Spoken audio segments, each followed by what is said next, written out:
जिंदगी में कुछ यादें आपसे ऐसी जुड़ी होती हैं कि आप उन यादों से कभी निकल ही नहीं पाते। हेलो हाय, मेरा नाम पंकज जीना है और आज हैशटैग किस्सा में जो किस्सा मैं आपको सुनाने जा रहा हूं उसका हैशटैग है सुनील शेट्टी और हमारी कैंटीन। आज हम ना थोड़े नॉस्टैल्जिक हो रहे हैं, तो हमको याद आ रही है जिंदगी की वो सारी चीजें जो कभी हमने बड़े सुकून से बिताई थी। अब देखिए ना, ये थोड़ा अजीब है पर मुझे किसी कॉफ़ी शॉप से ज़्यादा अलग अलग जगहों की कैंटीन में बैठना पसंद है। हॉस्पिटल, स्कूल, कॉलेज और हर कैंटीन की अपनी एक प्रक्रिया, ग्राहक और एक माहौल होता है। किसी दूसरे शहर में पढ़ने जाना हो या किसी का इलाज कराने, लौटने के बाद सबसे ज़्यादा यादें इसी कैंटीन की रह जाती है। इस कैंटीन को देखते हुए मुझे लगभग 22 साल हो गए। बहुत छोटा था तब से यहाँ बैठने की आदत है। न यहाँ का कोई कर्मचारी कभी बदला, न कभी इनका बन मक्खन।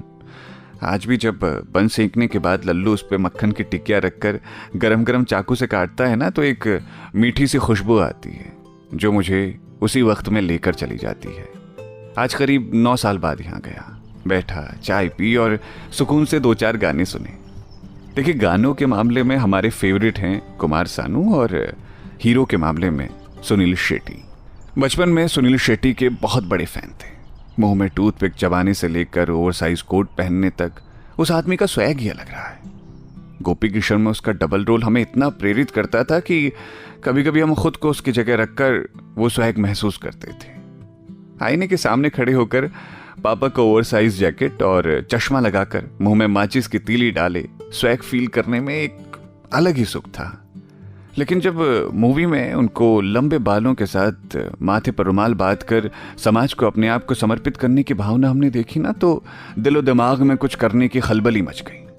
अब माता जी हमारी हर तीसरे रविवार तो हमारे बाल कटवा देती थी और समाज सेवा के नाम पर पिताजी पढ़ाई के अलावा कुछ करने ही नहीं देते थे। तो क्रांति के लिए एकमात्र जरिया था सर पे रुमाल बांधकर घूमना, पर हो नहीं पाया।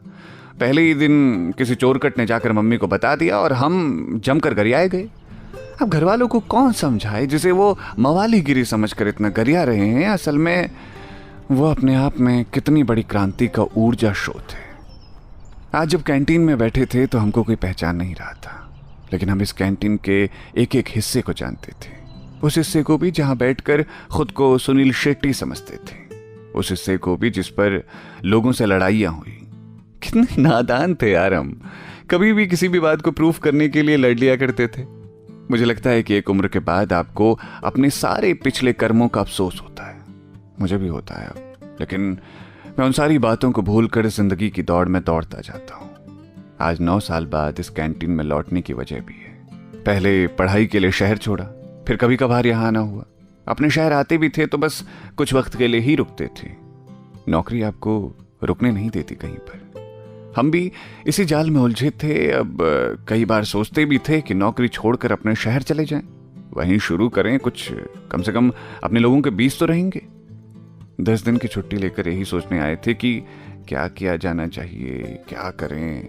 यहाँ कर पता चला कि इतना आसान नहीं है किसी काम को कर पाना। इसीलिए अपनी वही पुरानी कैंटीन में आकर बैठ गए। सुनील शेट्टी की कोई पिक्चर चल रही है यहाँ की टीवी पे और हम पुराने दिनों को याद कर रहे हैं। बस नहीं जानते कि जिंदगी में आगे क्या होगा, लेकिन मजा आ रहा है। तो ये था आज का हैशटैग किस्सा। सुनते रहिए रेडियो सिटी। मेरा नाम है पंकज जीना।